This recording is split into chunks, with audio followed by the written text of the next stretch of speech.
Hello दोस्तों, आज हम करंट अफेयर्स के प्रश्नों के बारे में डिटेल जानते हैं।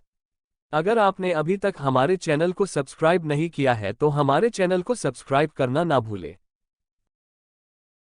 आपका प्रश्न नंबर 1 है, भारत ने COP27 के दौरान किस देश के साथ लेडेट समिट की मेजबानी की? आपका उत्तर है स्वीडन। इसके बारे में कुछ और डिटेल जानते हैं। COP27 के दौरान भारत और स्वीडन ने लेडेट समिट की मेजबानी की। सितंबर 2019 में संयुक्त राष्ट्र जलवायु कार्रवाई शिखर सम्मेलन UN क्लाइमेट एक्शन समिट में स्वीडन और भारत की सरकारों द्वारा लेडेट लीडरशिप फॉर इंडस्ट्री ट्रांजिशन पहल शुरू की गई थी और यह विश्व आर्थिक मंच द्वारा समर्थित है। आपका प्रश्न नंबर 2 है, आर्टेमिस किस देश द्वारा लॉन्च किए गए मून रॉकेट का नाम है? आपका उत्तर है अमेरिका। इसके बारे में कुछ और डिटेल जानते हैं। अमेरिकी अंतरिक्ष एजेंसी नासा ने अपना सबसे शक्तिशाली रॉकेट आर्टेमिस चंद्रमा के लिए लॉन्च किया है। 100 मीटर लंबे आर्टेमिस वाहन का उद्देश्य चंद्रमा की दिशा में एक अंतरिक्ष यात्री कैप्सूल भेजना है। इस अंतरिक्ष यान में space launch system SLS rocket और ओरियन कैप्सूल शामिल हैं। आपका प्रश्न नंबर 3 है, उस खाते को क्या कहा जाता है जो एक बैंक दूसरे अक्सर एक विदेशी बैंक की ओर से रखता है? आपका उत्तर है वोस्ट्रो खाता। इसके बारे में कुछ और डिटेल जानते हैं। वोस्ट्रो खाता उस खाते का नाम है जिसे एक बैंक दूसरे अक्सर एक विदेशी बैंक की ओर से रखता है। भारतीय रिजर्व बैंक द्वारा भारतीय रुपये में व्यापार निपटान की अनुमति देने के 3 महीने बाद केंद्र सरकार ने 9 बैंकों को विशेष वोस्ट्रो खाते खोलने की मंजूरी दे दी है। इस कदम से रूस को भारत का निर्यात सुगम होगा। आपका प्रश्न नंबर 4 है, 2022 में भारत की G20 अध्यक्षता की थीम क्या है? आपका उत्तर है one earth, one family, one future. इसके बारे में कुछ और डिटेल जानते हैं। भारत 1 दिसंबर 2022 से इंडोनेशिया से पदभार ग्रहण करते हुए 1 वर्ष के लिए G20 अध्यक्षता ग्रहण करेगा। One earth, one family, one future को G20 अध्यक्षता के लिए भारत की थीम के रूप में चुना गया है। आपका प्रश्न नंबर 5 है, कौन सा देश conference of the parties to CITES का मेजबान है? आपका उत्तर है पनामा। इसके बारे में कुछ और डिटेल जानते हैं। Conference of the parties to CITES का 19वां सम्मेलन मध्य अमेरिकी देश पनामा में आयोजित किया जा रहा है। साइट्स कुछ जंगली जानवरों और पौधों की प्रजातियों की अंतर्राष्ट्रीय सीमाओं पर आवाजाही को विनियमित करने वाला एक समझौता है।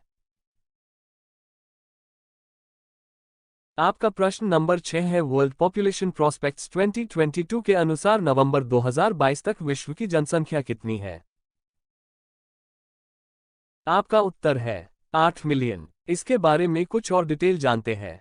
वर्ल्ड पॉपुलेशन प्रोस्पेक्ट्स 2022 रिपोर्ट के अनुसार 15 नवंबर 2022 को दुनिया की आबादी 8 अरब तक पहुंच जाएगी।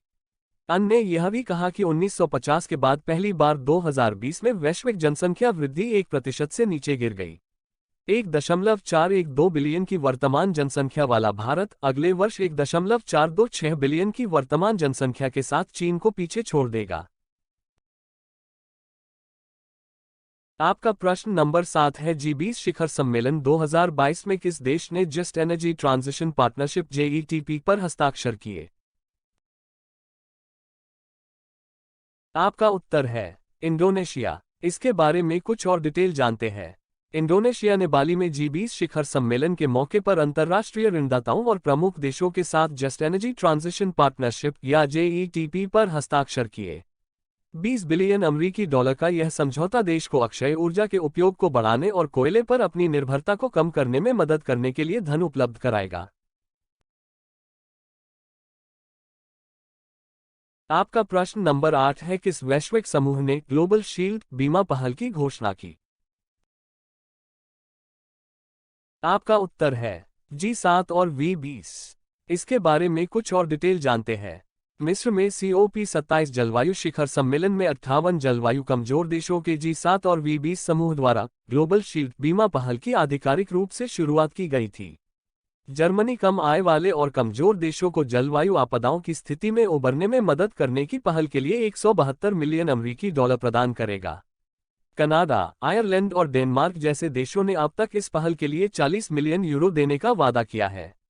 अमेरिकी राष्ट्रपति ने भी पहल का समर्थन करने की घोषणा की।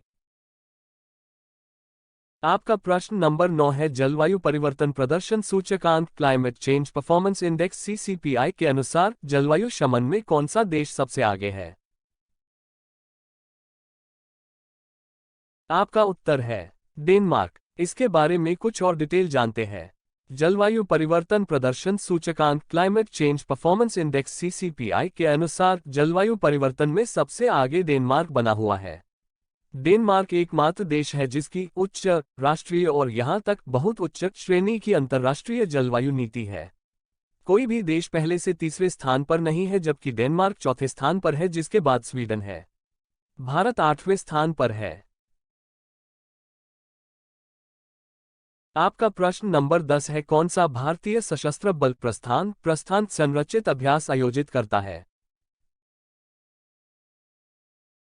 आपका उत्तर है भारतीय नौसेना। इसके बारे में कुछ और डिटेल जानते हैं। भारतीय नौसेना ने तेल और प्राकृतिक गैस निगम ओएनजीसी के मंच पर मुंबई से दूर अपतटीय संपत्ति ऑफशोर एसेट्स की सुरक्षा में संगठनात्मक प्रभावशीलता का मूल्यांकन करने के लिए संरचित अभ्यास प्रस्थान का आयोजन किया।